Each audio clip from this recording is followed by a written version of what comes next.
Ayan na guys, may dala si Papang pangsungkit ng puso. Kasi hindi pa natanggalan yung ano dun. Ayan pa oh.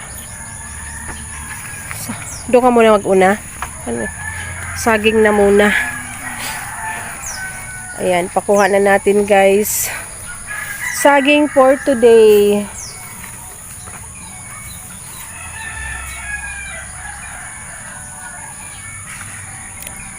Dapat yan pa pag may mga saha, ilipat na sa gilid kang bakod. Para makabuelo. Kasi ito guys, balad, ililipat ko yan doon oh. Ililipat natin yung balad. Doon na tayo magtanim ng patola. Kaya, pero ano naman, okay naman.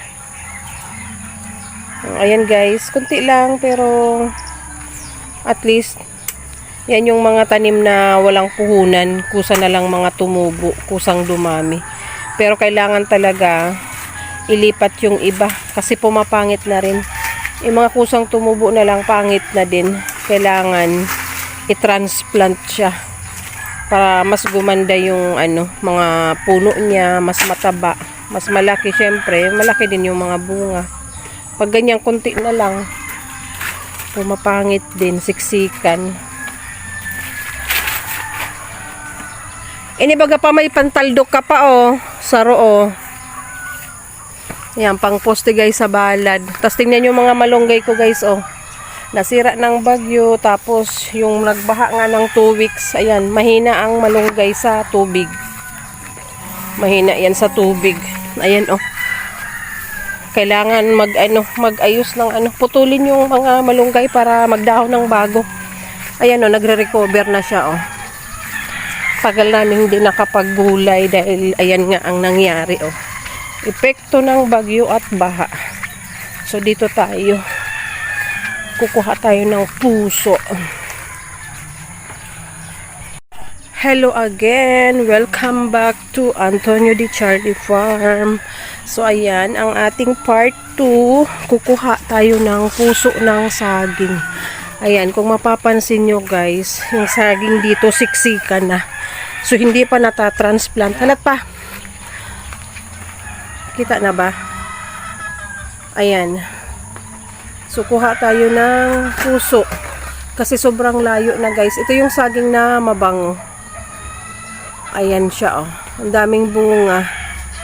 Pero maliliit dahil hindi rin buwelo. Pero maganda yung niya oh. Maganda yung puno. Ganito guys pag mga buwelo oh. Sabayan, matataba. Siksika na naman oh. Naglinis na kami dyan nung bago magbagyo. Kasi nga yung wire namin oh. Wire na kuryente ng wifi. Pero ngayon wala na naman tigbagyo. Kaya okay lang na palakihin yan. Pero pag season ng bagyo, ayan, pinuputol yung mga saging na saba. So ayan. Ito guys hindi linuluto. Try na yan pa na mapait talaga. Ha? Oh, hindi lang nakasanayan. Pero sa Manila, hindi mo naman maano kung kinakain ba talaga ang Hindi naman pala na-try. Sabi lang ng mga matatanda na hindi ginugulay. Mapakla yata o mapait. May isa pa dun pa oh. Duman oh. Doon pa guys, may isa pang puso. Yun, ipapakain daw sa baboy. Yung nandun, yung parang saba, yun ang pwedeng gulayin. So mamaya ipaluto natin. Mas gusto ng mga bata guys, ukoy. Kasi pag linuto siya parang dilis ang lasa. Pag gata, mahina sila niyan sa gata. Tsaka parang hindi sila natutunawan. Ewan ba? Ayan. Ay!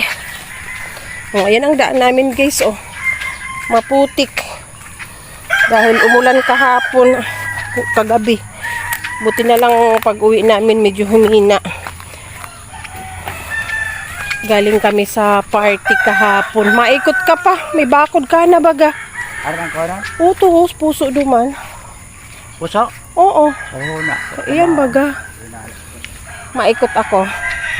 Mag-ikot tayo guys. May na kasi oh. Nagbakod na si Papa ng net. Ito yung protection sa mga manok. Kaya lang, wala na naman yung Wala na naman yung purpose ng bakod na to. Nabulok na yung mga sitaw dito guys. Oh. Wala man lang nag-survive. Tumubo na sana. Nababad ng 2 weeks. Walang nag-survive. So palipasin natin talaga. March na magtanim dito ng sitaw. Ayan, kunin natin yung puso. Puso ng saging. Alat pa. Alat.